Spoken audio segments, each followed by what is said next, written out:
8h36, Jean-François Copé, bonjour. Bonjour. Merci d'être avec nous. Jean-François Copé, premier tour des municipales hier. Nous allons regarder, nous allons penser au second tour et parler des négociations ou pas qui pourraient avoir lieu entre les deux tours. Premier tour des municipales, abstention. Je voudrais d'abord m'arrêter sur le chiffre de l'abstention. Abstention record, près de 39%. On n'a jamais vu une telle abstention lors d'une élection locale, une élection municipale plutôt. Pourquoi selon vous? Tout simplement parce que beaucoup d'électeurs qui votent traditionnellement à gauche ne sont pas allés voter. Je crois qu'il ne faut pas se tromper, c'est bien là est la clé de la lecture de l'abstention. J'en veux pour preuve que dans de très nombreuses villes, ce sont les quartiers où on vote traditionnellement plutôt à gauche, que les électeurs ne se sont pas déplacés. À Meaux, par exemple, j'ai été réélu hier avec 64% des voix.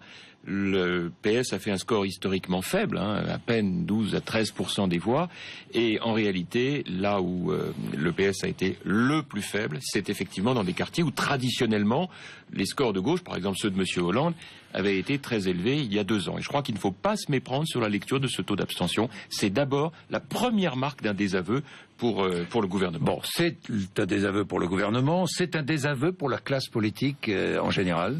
Non, je ne crois pas. Ou pas non. Moi, je veux tordre le cou à cette histoire, parce qu'on y a droit tous les jours, matin, midi et soir. Il n'y a pas de désaveu. Il n'y a pas de rejet de la politique, aucunement aujourd'hui. Attendez, écoutez, c'est pas parce que tel ou tel de nos compatriotes exprime qu'il aimerait des résultats et un peu moins de palabres en politique, que pour autant il y a un désaveu de toute la classe politique, de tous les responsables politiques. Je trouve, Jean-Jacques Bourdin, qu'il faut en finir avec cette manière qu'on a de jeter tout le monde dans la même sauce. Les choses sont plus complexes. Il y a des gens... 9% d'abstention. Je viens de vous répondre. C'est la lecture de cette abstention. 20 millions de Français qui ne vont pas voter. Jean-Jacques Bourdin, je vous entends. Faut pas qu'on fasse un dialogue de sourds. Vous me demandez mon point de vue. Oui. Je vois bien ce qui se passe. Il faut regarder les chiffres. Hier soir, le seul chiffre qu'on n'a pas donné, c'est le vote global. La droite fait 46%, la gauche fait 37%, le Front National fait 4%. Encore une fois, ça n'est que le premier tour, et je dis d'ailleurs à tous et à toutes, il n'est pas question de je ne sais quel triomphalisme quand on a un taux de chômage aussi élevé, un taux de délinquance aussi important dans notre pays, et un tel échec de la gauche au pouvoir. Je dis juste qu'au lendemain de ce premier tour, c'est d'abord un désaveu de la gauche. Le deuxième message que je demande que chacun entende, c'est qu'il y a un deuxième tour dimanche prochain, où on va voter pour les maires cette fois. C'est pas simplement le nombre de bulletins de vote, on va voter pour des maires. Et je dis à toutes celles et ceux qui ont voulu dire ras-le-bol à tout ça, on en a assez, on veut revoir l'avenir de manière confiante, et qui ont voté Front National, je leur dis attention, la semaine prochaine, reportez-vous sur les candidats de l'UMP, sinon...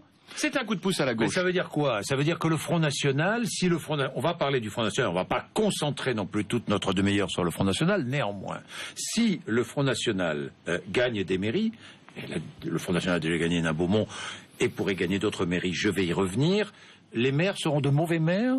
Systématiquement, les maires du Front National? Parce que Marine Le Pen était avec nous ce matin, elle disait, nous, quand on sera à la tête des mairies, nous diminuons. Première mesure, nous diminuerons les impôts pour tout le monde. Oui.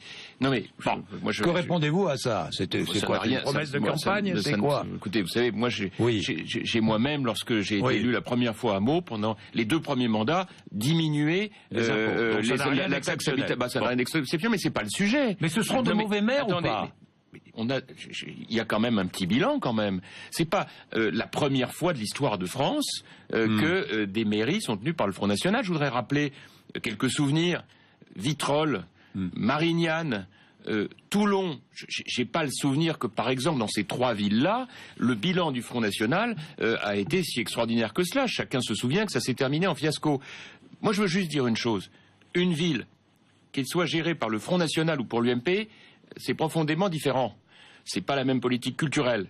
C'est pas nécessairement la même politique fiscale. Où est la différence? Où sera la différence? Je viens de vous donner quelques exemples de précédents. Dans les détails. Politique culturelle. Quelle différence entre la politique culturelle de l'UMP et celle du Front National? C'est pas quelle politique. C'est pas ce que je veux vous dire. Oui, mais je vous réponds. Vous vous souvenez quand même de ce qui s'est passé dans ces villes qui étaient tenues par le Front National et dans lequel on a vu un certain nombre d'agitations, de manifestations. Les villes, elles ont besoin d'être gérées de manière rigoureuse, comme peut le faire la droite, par opposition à la gauche, mais aussi avec de la sérénité.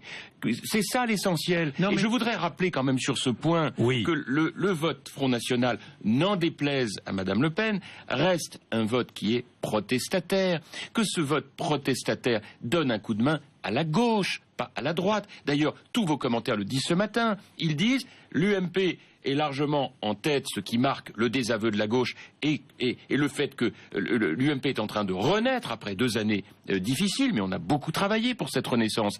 Et en même temps, peut-être que le Front National va empêcher l'UMP de gagner un certain nombre de villes, donc donner un coup de main à la gauche. C'est pour ça que je dis aux Françaises et aux Français, j'ai compris, tout le monde a compris votre exaspération, je la vis sur le terrain, mais je dis juste une chose, si on revote FN au 2e tour, c'est un coup de main à la gauche. Oui, alors si je vous comprends bien... Et ce, parce qu'il n'y aura pas d'alliance, oui je précise. Les maires de gauche sont tous de mauvais gestionnaires. Les maires de gauche sont tous de mauvais gestionnaires. Les maires Front National qui pourraient être élus seront de mauvais gestionnaires. Finalement, les seuls bons gestionnaires sont les maires UMP.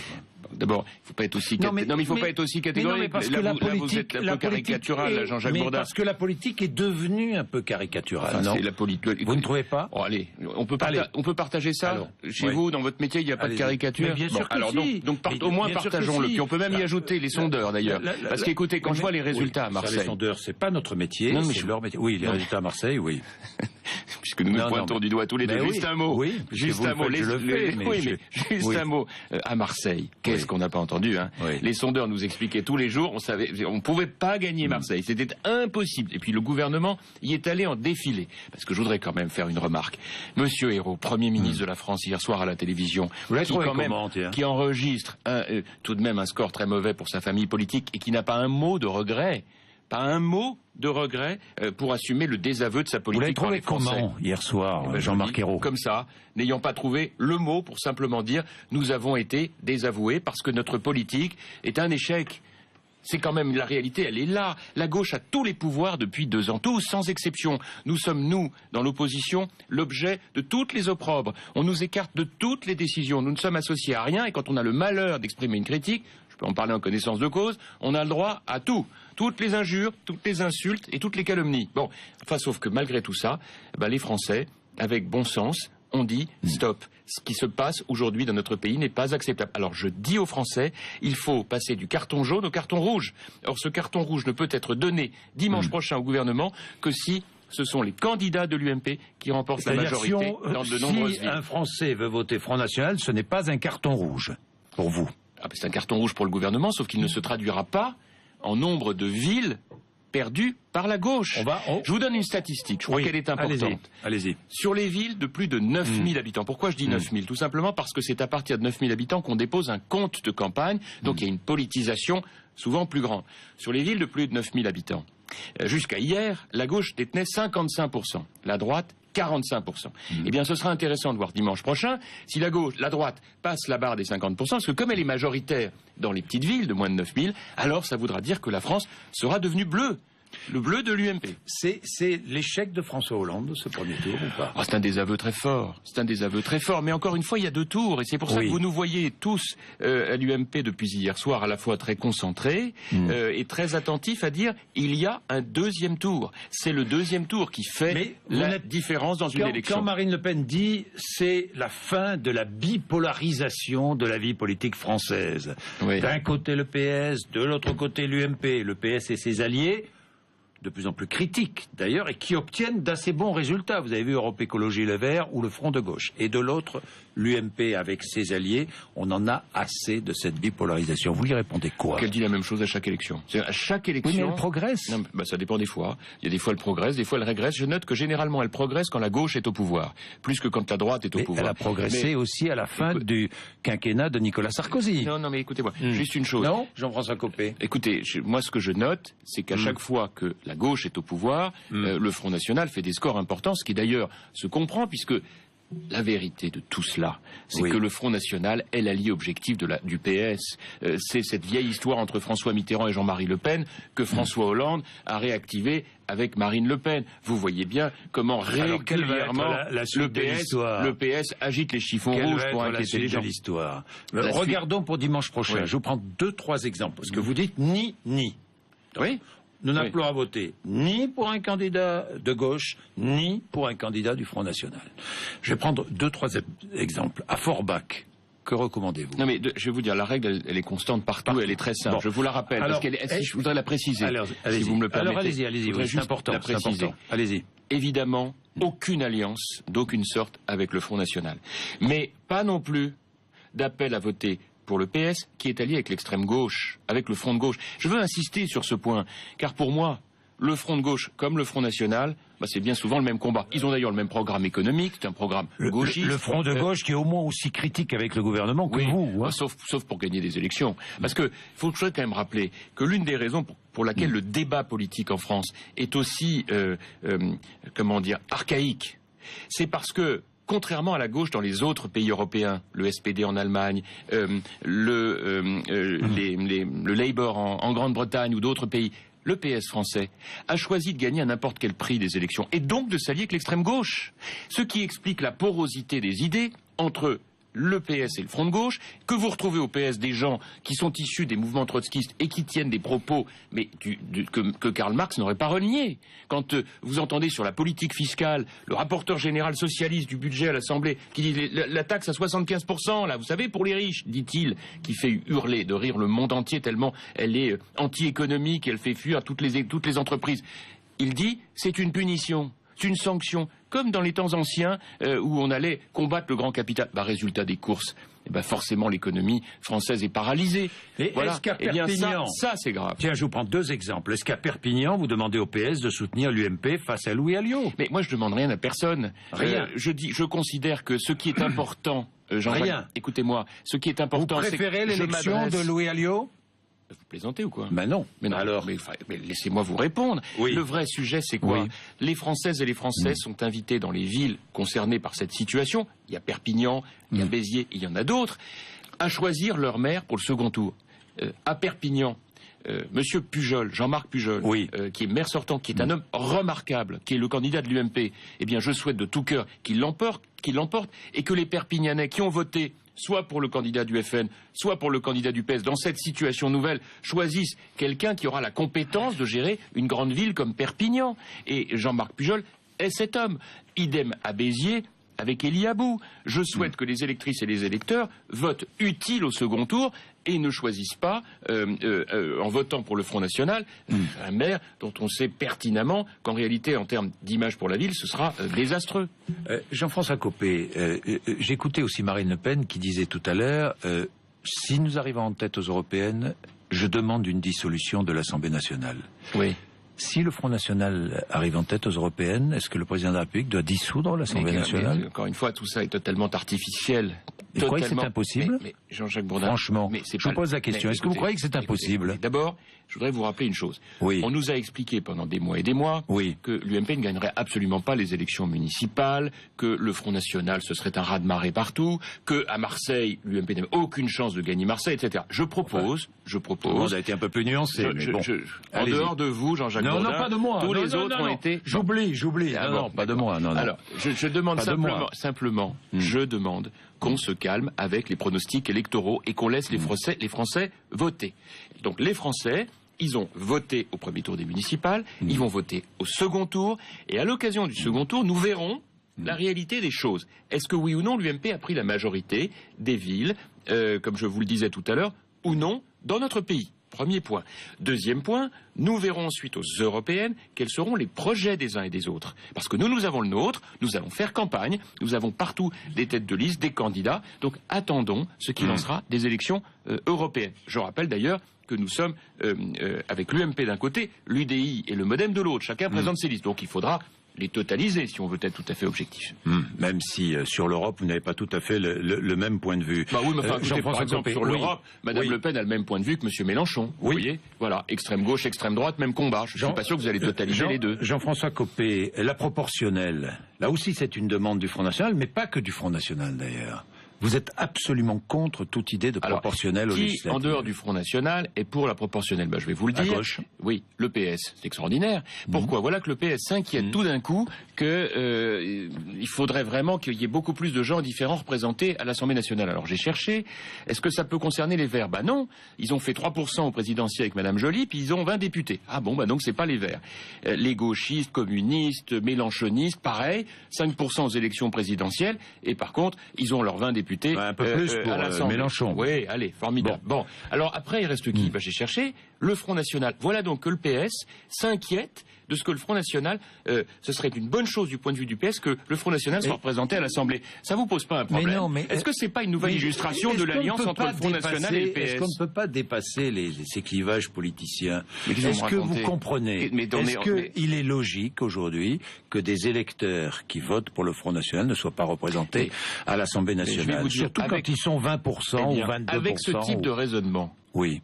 Ça voudra donc dire que l'UMP pourrait emporter la majorité, mais que compte tenu du nombre de députés que grâce à la proportionnelle le PS aurait fait Front National, le PS aurait fait rentrer à l'Assemblée, eh bien la République deviendrait ingouvernable puisque nous ne ferons pas d'alliance avec le Front National. Vous retrouvez pas là le vieux piège de François Mitterrand? D'union nationale avec une partie du PS. Non. Vous êtes formidable. Pour gouverner. Et non, mais je ne sais pas, ça existe dans d'autres pays. Mais d'accord. En Allemagne, par exemple. Oui, mais dites-moi, où il y a une coalition. Mais il y a une petite différence. Vous avez lu le programme du SPD allemand par rapport au programme du PS français? Oui. Mais le SPD allemand, il hallucine quand il voit le programme des socialistes français. Moi, je vais cautionner les hausses massives d'impôts de M. Hollande. Je vais cautionner l'abandon de la politique de sécurité, de la politique pénale de Mme Taubira. Je vais cautionner l'abandon de la politique familiale de M. Hollande. C'est ça que vous nous demandez? C'est ça la clarté des choix? Je ne demande rien du tout. Je vous dis. Pourquoi vous le faites pas? Mais non, voilà. Je ne vous demande rien. Je vous pose des questions, Jean-François Copé, sur ce que les Français peut-être, je dis bien peut-être, n'aiment plus. C'est-à-dire les accords politiciens, c'est-à-dire vous m'en proposez un là, hein? Non. Là vous me proposez un accord politicien niveau 4e République. Un accord d'union nationale, ce qui n'est pas tout à fait pareil. Non. Monsieur Bourdin, faut arrêter de mentir aux gens. L'union nationale, ça n'est pas ça. Excusez-moi. Donc la proportionnelle, vous dites non à la proportionnelle. L'union nationale. Non à la proportionnelle parce que ça ferait entrer des députés du Front National à l'Assemblée. Et ça donnerait donc un coup de main à la gauche qui pourrait, grâce à cela, puisqu'elle sait que nous ne nous allierons pas avec le Front National, continuer de gouverner alors qu'elle serait minoritaire. C'est ce qu'a tenté d'utiliser M. Mitterrand, qui faisait ça à chaque fois que la gauche était en difficulté. Comment tripatouiller les scrutins pour essayer d'éviter une bérésina. Je voudrais vous dire une deuxième chose à propos de ce que vous appelez l'Union nationale. Je suis intimement convaincu que les Français attendent qu'une grande famille politique comme la mienne aille bien au-delà de son seul corps électoral traditionnel. Mais les mêmes Français demandent que ce soit sur des choix clairs. Et moi, je défends l'idée d'une droite et d'un centre-droit qui soient clairs dans ses choix. On ne s'allie pas avec des gens pour grappiller des voix, parce qu'après, si les accords électoraux sur un projet pour les Français sont pas clairs, à ce moment-là, on ne peut plus gouverner la France. Vous comprenez? Donc moi, nous avons un programme. Nous savons très bien qu'il faut remettre de la liberté dans l'économie. La gauche n'en veut pas. Nous savons très bien qu'il faut vraiment baisser les dépenses publiques pour baisser les impôts. La gauche ne le fait pas. Nous savons très bien qu'il faut être ferme en matière de sécurité, réécrire la politique d'immigration pour avoir une immigration choisie plutôt qu'une immigration subie. La gauche ne le fait pas. Et vous voulez qu'on fasse une alliance avec eux pour se partager des postes? C'est ça que vous appelez la modernité de la politique? Se partager des postes. Eh bien, ce sera non. Ça ne peut pas être la manière de gouverner un grand pays moderne. Moi, je vous pose la question. Un pays se gouverne sur un projet. De vos réponses. Un pays se gouverne sur un projet qui soit courageux, pas sur des arrangements tacticiens avec les uns ou les autres. Est-ce que vous soutenez François Bayrou à Pau? Est-ce que je soutiens François Bayrou à Pau? Écoutez, vous savez, moi, ma position a été constante en ce qui concerne Pau. Nous avions un candidat, parce que je considérais que M. Bayrou, ayant appelé à voter François Hollande et donc contribué à la victoire de François Hollande, le choix n'était pas clair pour les électeurs. Notre candidat local a souhaité se rallier à François Bayrou à, je crois, 1 mois et demi de l'élection municipale. Il était donc trop tard pour changer de pied. J'en ai pris acte. Vous voteriez pour lui? Moi, je vote à Meaux. Non, mais d'accord. Et pour tout vous dire, on le sait. Mais Et pour tout vous dire, je vote à Meaux parce que en tant que maire, j'ai proposé... pour lui si vous étiez UMP? Quand je vois... Pau, écoutez, là aujourd'hui, nous nous trouvons en présence à Pau d'une liste dirigée par M. Bayrou d'un côté, le PS de l'autre. Bon, donc, avec des UMP sur la liste de M. Bayrou. Donc oui, je voterai pour M. Bayrou. Enfin, vous comprenez bien qu'aujourd'hui, j'ai des différences importantes avec lui. Importantes. Parce que, encore une fois, à cause du vote qu'il a fait pour M. Hollande, et j'espère qu'un jour, mais j'espère que ça viendra, je suis confiant, il voudra bien reconnaître publiquement que M. Hollande a commis des erreurs majeures pour notre politique, qu'il regrette donc de l'avoir soutenu, et que quelque part, si on doit véritablement réfléchir à un projet, ça doit être un projet qui soit radicalement différent de celui de M. Hollande, qui est en clair celui qu'avec mes amis de l'UMP, nous proposons. Bien, Jean-François Copé, vous avez bien fait de venir, vous voyez. Mais bien sûr. Mais puisque vous vous exprimer. Oui, puisque vous me le dites, je vais profiter de cette occasion. D'abord pour vous présenter mes excuses et aux auditeurs d'RMC pour n'être pas venu il y a un mois. Mais je veux vous dire une chose assez personnelle. Allez-y. J'ai été vraiment profondément choqué de la campagne de presse dont j'ai été l'objet de la part du journal Le Point et de son directeur, M. Gisbert, qui m'ont diffamé, ainsi que ma famille politique, calomnié avec des mensonges innombrables. Et j'avais besoin de répondre cette séquence-là à travers la déclaration que j'ai faite, pour dire que la vraie transparence, ça ne pouvait pas être des ragots, et qu'il fallait probablement passer une nouvelle étape. Et je serai, le moment venu, l'un de ceux qui diront que cette transparence exige un certain nombre de conditions, et je vais les mettre sur la table. Mais je ne pouvais pas le faire dans le cadre d'un entretien aussi vif soit-il et de qualité. Il fallait que je parle aux Français comme je l'ai fait. Donc je vous prie de m'excuser, c'est pas mon genre, mais vous savez, le choc avait été très violent. Il y a beaucoup de haine dans ce qui s'est passé de la part du journal Le Point contre moi et un certain nombre de mes amis. Et je vous demande de comprendre que dans ces moments-là, on est des hommes, on a des enfants, on a des parents, et que ce sont des épreuves. Jean-François Copé, merci. 8h57.